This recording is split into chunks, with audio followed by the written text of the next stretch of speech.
Hey friends, welcome to our Utsuk YouTube channel. This is our part 22 video tutorial on Java programming. In this video tutorial, we're gonna discuss about the polymorphism in Java. So let's move to the content. At first, we're gonna discuss about the polymorphism in Java. After that, we're gonna discuss about the compile time versus runtime polymorphism. And after that, we're gonna discuss about upcasting.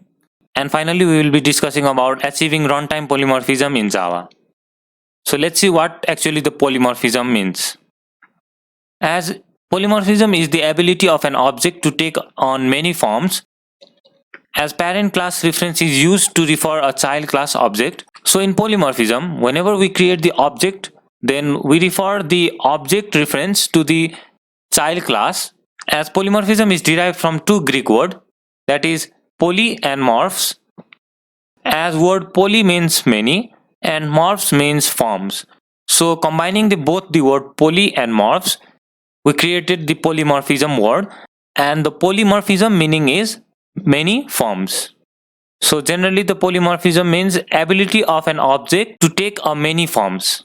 So let's see what actually the compile time versus runtime polymorphism. As in method overloading part, we have discussed about the compile time polymorphism. So this compile time polymorphism can be referred to as method overloading. If you haven't seen the video of method overloading, then you can watch it as in order to understand the compile time polymorphism. And runtime polymorphism refers to the method overriding. We'll be discussing about the method overriding after a few slides. So in compile time polymorphism, here we create two of the method with the same name but with the different signature, as it takes 2 parameter and this takes 3 parameter. So this is the concept of method overloading, and the concept of method overloading refers to the compile time polymorphism. So let's understand what actually the runtime polymorphism is. So before understanding runtime polymorphism, we'll be discussing some new term as upcasting. So let's see what upcasting means. If the reference variable of parent class refers to the object of child class, it is known as upcasting. For example, we have class A as a parent class. Then if we create the class B as a child class and extends the properties of the class A, then while making the object of class A, so we give the reference of this object to the child class, that is of B. So this method of creating the object is known as upcasting. So achieving the runtime polymorphism. How we can achieve the runtime polymorphism in Java? We're gonna discuss this with the practical section. So let's move to the NetBeans IDE. So let's open our NetBeans IDE. Let's create a project. Next, practice_21. So let's remove out this comment. So let's rename this class polymorphism. So let's begin our practical section of polymorphism. So let's create one class here as superclass. I'm gonna create class name as car. Now inside this superclass, let's define one method as public void, let's say speed limit. And inside this method, it's gonna simply print out the speed limit of the car. Now let's create another method, and this one will be child class here. As let's give the class name as Bugatti, as this one is just the model of the car.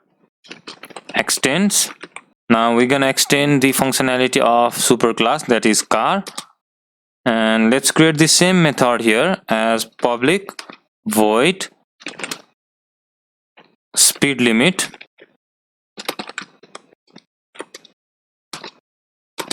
And this gonna simply print the speed limit of Bugatti is, let's say 260 mile per hour.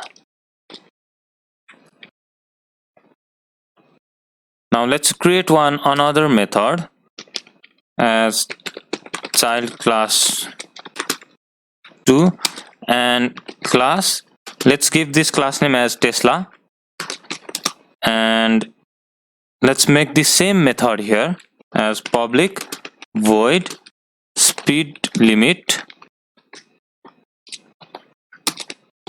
and in this method we're gonna print the speed limit of Tesla is, let's say, 255 mile per hour. So the main concept behind the polymorphism is we need to create the object as car obj1, and whenever we need to give the reference to the object, then we will give the reference as the child class here as new. Let's give the first child class, that is Bugatti.